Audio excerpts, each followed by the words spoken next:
व्यंग रचना का शीर्षक है सबका साथ दो का विकास। सिंहासन पर बैठे राजा ने मंत्री से पूछा, कहो मंत्री जी, राज्य में सब अमन चैन? मंत्री ने झुककर कहा, संपूर्ण राज्य में फुल अमन चैन है महाराज। हर नागरिक अधिकतम टैक्स दे रहा है और न्यूनतम सांस ले रहा है। राजा ने शंका जाहिर की, नागरिक पहले टैक्स दे रहे हैं या पहले सांस ले रहे हैं?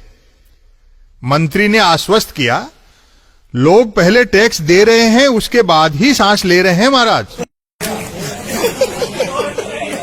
राजा ने सवाल किया, कोई कम टैक्स देकर ज्यादा सांस तो नहीं ले रहा है मंत्री जी? मंत्री हंसा, आपके राजा होते इतनी पोल थोड़े ही है महाराज।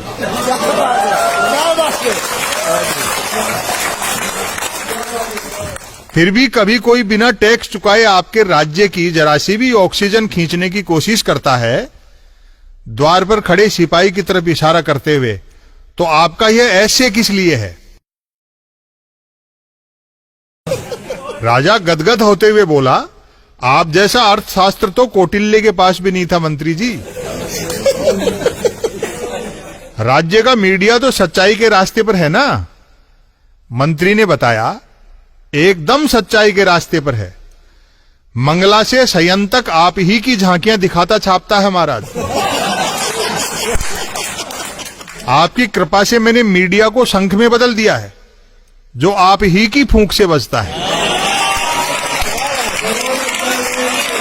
राजा ने सेल्फी लेते हुए पूछा, और आर्थिक विकास? मंत्री बोला, जिन दो धन कुबेरों ने आपको राजपद तक पहुंचाया है, उनमें से एक की संपत्ति सवाई और दूसरे की ड्योढ़ी हो गई है। राजा ने श्वेत दाढ़ी पर हाथ फिराते हुए आक्रोश व्यक्त किया, बड़ा धीमा आर्थिक विकास है मंत्री जी। मैंने आय दुगनी करने का वचन दे रखा है और अभी तक दोनों की संपत्ति सिर्फ सवाई और ड्योढ़ी ही हो पाई है। मंत्री ने विवशता प्रकट की, क्या किया जाए? आपके आर्थिक विकास के मार्ग में खेतीबाड़ी वालों ने अपने ट्रैक्टर अड़ा दिए हैं महाराज। राजा ने पूछा, ऐसे व्यवधानों से मेरे श्रद्धालु तो निराश नहीं है ना? मंत्री ने कहा, कतई नहीं। आपके श्रद्धालुओं पर आपका जादू यथावत है महाराज। आपके अलावा किसी देश का राजा अपने श्रद्धालुओं के दिमाग में यह नहीं बिठा सकता कि 1000 का नोट बंद करके 2000 का चलाने से काला धन खत्म हो जाएगा। अचानक राजा ने टीवी स्क्रीन पर देखा कि एक नौजवान गले में जूते लटकाए नंगे पैर सड़क पर दौड़ रहा है। राजा ने पूछा, ये टीवी वाले मेरी जगह किसी और का चेहरा क्यों दिखा रहे हैं मंत्री जी? फिर इस नौजवान के पैर नंगे और जूते गले में, यह क्या कौतुक है? मंत्री विनम्रता से बोला, यथा राजा तथा प्रजा।